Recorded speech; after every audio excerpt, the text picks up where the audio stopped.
Salut à tous, j'espère que vous allez bien. Aujourd'hui on se retrouve pour un crash test, un produit que j'ai jamais utilisé. En fait je vais faire deux vidéos puisque je le fais en deux parties. Je trouve que c'est mieux parce que ça sera plus rapide et puis parce que certaines personnes ne seront pas intéressées. Donc en fait je vais faire ces deux tests, mais je vais commencer par le Brown Fiber. Donc c'est des fibres pour les sourcils, pour avoir un peu plus de volume, etc. Qui se présente comme ceci. Voilà. Et donc moi c'est la teinte blonde parce que si je me fais les sourcils trop foncés ça va faire bizarre. Et donc ça se présente comme ceci. Et donc pour les cils c'est la même chose quasiment, donc voilà. Donc ce que je commence de... Je vais déjà faire un œil pour vous montrer ce que ça fait. Et après je ferai les deux. Donc tout d'abord je vais commencer quand même par mettre un petit coup de crayon. Donc comme ceci.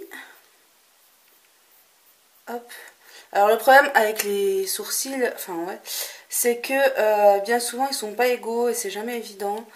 Celui-ci il est plus haut que l'autre et j'ai toujours du mal à les faire à peu près symétriques, mais bon c'est comme ça. Chaque personne a le visage comme ceci quoi. Donc c'est ce petite chose là.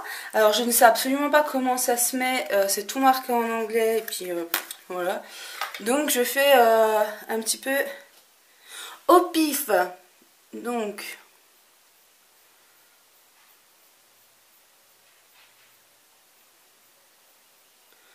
ouais, bah pour l'instant je vois pas énormément de changements. Je pense qu'il faut l'appliquer plusieurs fois. Hop. Et je vais essayer de faire l'autre juste avec les fibres sans... Si on voit en fait sa teinte... ah ouais, si on voit grave. Sa teinte en fait... ça teinte en dessous la peau en fait, tout simplement, voilà. Donc on voit quand même une belle différence, n'est-ce pas? C'est juste dingue en fait l'effet que ça fait. Vous voyez, je sortirai pas comme ça honnêtement. Donc maintenant je vais essayer de l'utiliser tout seul, voir s'il y a besoin. Et je suis en train d'en foutre partout, c'est magnifique. S'il y a besoin de la base ou pas en dessous, donc on va essayer de faire comme ça, juste tout seul. Ah, j'ai toutes les fibres qui se barrent, c'est génial.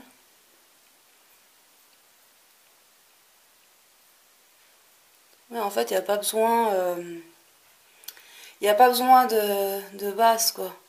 Et ça fait très naturel, je trouve. En fait, on voit quasiment pas. Donc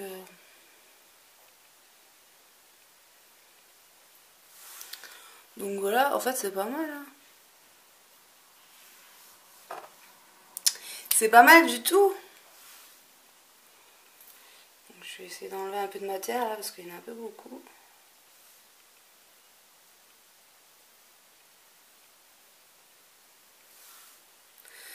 Moi je trouve que c'est vachement bien pour les personnes qui n'ont pas beaucoup de sourcils ou qui ont les sourcils très très clairs. Ça fait bizarre je trouve, sur le bout. Je trouve que c'est vachement bien. Genre ma grand-mère, elle a absolument pas de sourcils puisqu'elle est blonde. Elle a juste 2-3 petits poils très très bons. Donc ça se voit pas du tout. Bon à son âge elle s'en fout, mais je veux dire si t'as 20 ans... ça peut être quand même sympa d'avoir un petit peu de sourcils. Donc on fait un petit coup de brossage hein, pour enlever le surplus, tout ça. Du coup je pense qu'il n'y a pas forcément besoin de... Enfin, on peut très bien ne pas mettre de base en dessous à crayon comme j'ai fait là. C'est très très bien comme ça. Il n'y a pas de souci. Donc je vous ferai un petit rappel sur la page Facebook ou quoi pour vous dire si ça a bien tenu, tout simplement. Et en tous les cas, pour l'instant je suis vraiment contente du résultat, c'est vraiment pas mal. Ça fait naturel et pour ceux qui ont les sourcils un petit peu vides, ben, c'est quand même pas mal. Voilà, donc j'espère que ça vous aura plu, je vous fais de gros bisous et je vous dis à bientôt pour une prochaine vidéo. Bye bye.